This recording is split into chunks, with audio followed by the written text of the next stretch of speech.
Okay. Mo niya tungtun-an ron. Kanos ang namatay si Jesus Christ according to the Word of God. Dili according to the church, Roman church ha. Kundi according to the teaching. Unsay na-record diha sa scripture. Karon, nakoy yatag sa inyo diha. Ang ayan ninyo na basa-basahon, tanawon. Kana dili ho. Dito ta mo sugod kang Jesus Christ. Unsay sultin Jesus Christ? Kaya atong tuuhan dili ang Romano Katoliko. Kaya ingon ang Romano Katoliko namatay si Jesus Biyernes sa hapon. So tuman po ng mga protestante, labaw ng Assembly of God. Kita, tuman-tuman rin po ito. Sige, tagpanaway ni Assembly ni Katoliko, pero otro mo nila. Sige, tuman-tuman na lang sugo. Oh. Sige. Si Jesus Christ atong paminawon. Nadili, Mateo 12:40. Unsay sulting Jesus. Si Jesus ang nagsulti diha, ingon siya nga kung si Jonah, diba si Jonah gitukob sa isda. O na siya sa sulod sa tiyan sa isda, tulo ka adlaw, tulo ka gabi. Susama usab nga ang anak sa tao nga tuwa po siya sa ilalom sa yuta, tulo ka gabi o tulo ka adlaw. So, naay gikuan ha, naay hint ha. Kaya ato manghisgutan unsang adlawa namatay si Jesus Christ base sa Biblia. Dili base sa Katoliko. Kaya kung Katoliko pasultihon, ato ra bang sundon Biyernes, mo na naay gitawag og Biyernes Santo. Unya, kay naamay gitudlos Jesus Christ nga sama ni Jonas nga tuas tiyan sa isda o sa whale 3 days and 3 nights. Ingon usab ang anak sa tao. Kinsa man ang anak sa tao?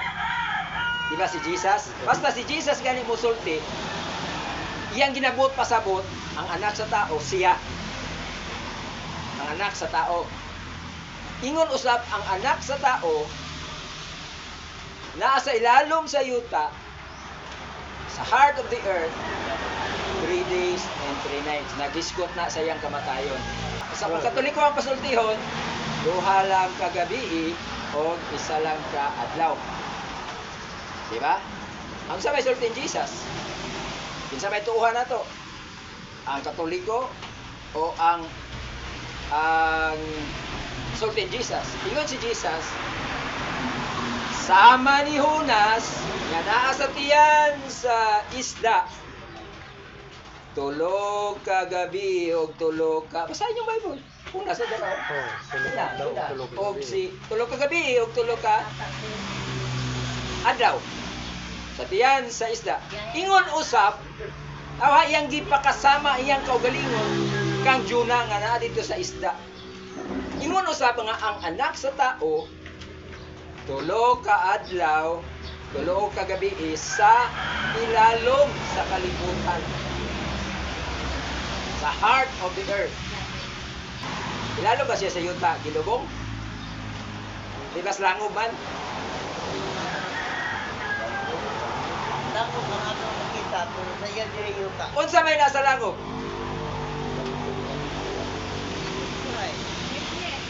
Katong namatay nga? Katong namatay nga kuan. Unsa man itong gilubong dito sa langob? Ang iyang lawas. Pero ang gisulti diha, tulo ka gabi o tulo ka adlaw, ang anak sa tao naa sa ilalom sa yuta. Kinsa to? Ang lawas naa dito sa langob. Kinsa to niadto sa ilalom sa yuta? Diba ang tao dunay? Unsa kini tao? Dunay tulo ka. Unsa nang tulo sa tao? Dunay lawas, espiritu kalag. Karon, ang lawas ni Jesus namatay tuwa sa langob. sa langob ni lungana ni Joseph of Arimathea. So, ang lawas ni Jesus tuas langob. Patay nga lawas ni Jesus. Pero matud ni Jesus pod, ang anak sa tao nga si Jesus siya tulo pod kasama kang Juna, tulo ka gabi, tulo ka adlaw dito sa tiyan sa isda, dakong isda. Ingon usab ang anak sa tao nga si Jesus Christ, tulo pod ka gabi, tulo ka adlaw dito sa ilalom sa yuta. Nindot. Kinsa itong naa sa ilalom sa yuta? Kaya ang iyang lawas na aman diri. Patay man, di naman mulihok to. Ang patay lawas na mulihok, di nagkanto sa ilalom sa yuta. Naa siya sa langob. So, si Jesus, naas langob iyang lawas, pero dunay Jesus nga niadto sa lalom sa yuta. Kinsa to nga Jesus? Ang iyang Kalag. kalag. Karon. 3 days and 3 nights. Tulo ka gabi o tulo ka adlaw. Kung nabanhaw siya Domingo, balik mo og tulo ka gabi o tulo ka adlaw. Kanos ano matay Jesus?